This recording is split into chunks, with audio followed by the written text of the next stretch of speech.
President absolutely believes that along that border we do have significant national security concerns. While these concerns are going on, the bill languishes. What's needed is for Speaker Johnson to do his job, get that thing on the floor. Let's get it voted on. They had a chance and decided not to act because certain people in House Republican world wanted a problem rather than a solution. Well, that was National Council spokesman John Kirby. He's pointing out he's pointing really the finger squarely at the GOP this week amidst the growing chaos on our national southern border. This week, House Republicans, they are preparing to formally deliver articles of impeachment into the Senate against Homeland Security Secretary Alejandro Mayorkas. Now, the articles that the Senate Majority Leader Chuck Schumer plans to table, well, he might just dismiss these altogether. So will Secretary Mayorkas manage to evade accountability yet again? Will Democrat senators protect him? Let's talk about that. Let's bring in former Director of Special Operations for the DEA, Derek Maltz, along with retired U.S. Border Patrol Chief Chris Clem. Thank you both for being here. Derek, I want to start with you. Senator Schumer hasn't held back on his thoughts on these impeachment articles and saying that this is another embarrassment for Republicans in an attempt by House Speaker Mike Johnson, to appease Donald Trump as he campaigns on the border. Do you actually think that we're going to see an impeachment trial here, or is this all going to get tossed out? Well, from my perspective, what this highlights is how dysfunctional the U.S. government is and Congress.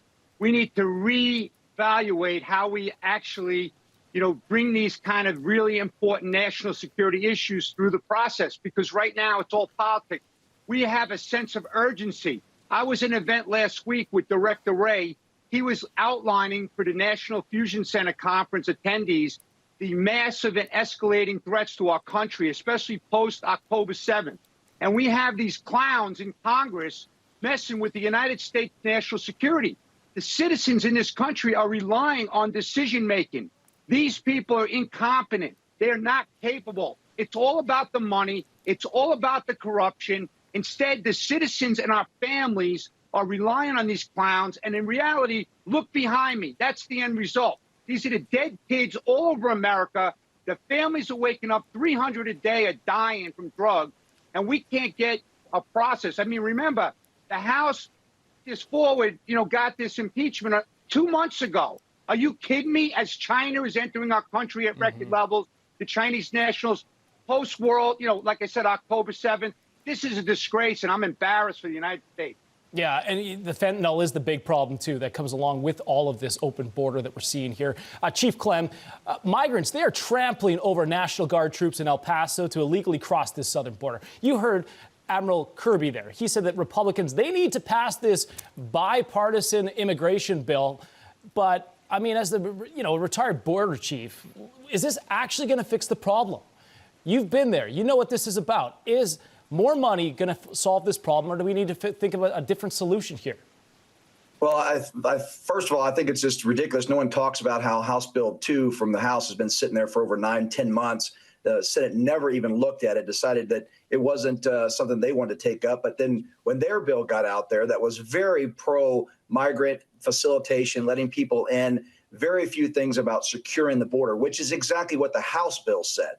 The first 4 tenets was about securing the border, getting the agents what they need and the technology, and finishing building the wall where it made sense. You didn't see any of that language in the Senate bill. So, yes, and I agree with what Derek's saying. This has really just been a congressional, kind of a circus back and forth, pointing the finger at each other. Let's also look at this. Is this impeachment issue going on with Mayorkas? Look, the damage is already done. The communities that have been dealing with this for 3+ years are still reeling from the surges we've seen the last few years. So the only way we're going to get this done is by people on both sides of the aisle, getting together and actually getting facts from the border and getting the results that, the agents need to secure the border. But, this back and forth thing that's going on with Congress is just wasting people's time and really, it's putting American lives at risk.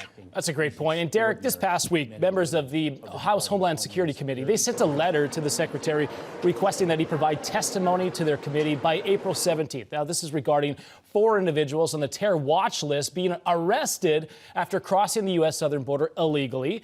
And one of the articles of impeachment levied against Mayorkas charges breaching public trust. So my question is, if he refuses to testify, is that going to be another breach of trust? You can have all the breach of trust you want, but the reality is there's no action. We talk a lot in the United States Congress, but we don't have action.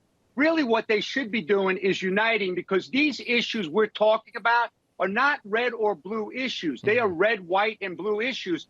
Every American is being impacted. All their constituents are relying on them to solve the problem, not to kind of make it so political where nothing's getting done. The reality is the Secretary of Homeland Security lied to Congress, he lied to the American public, and the experts like Chris and all his colleagues that are on the front lines every day trying to keep us safe, they can't even do their job anymore. We have 2,000 migrants heading again to El Paso, and now our Border Patrol is going to be saturated with administrative duties. It's disgusting. It really is sad. And I can't believe America is sitting back and watching this happen. And we will see what happens when these articles of impeachment get brought to the Senate, whether or not it gets kicked down the road, or maybe they will take it seriously. Who knows? But I'm being an optimist here.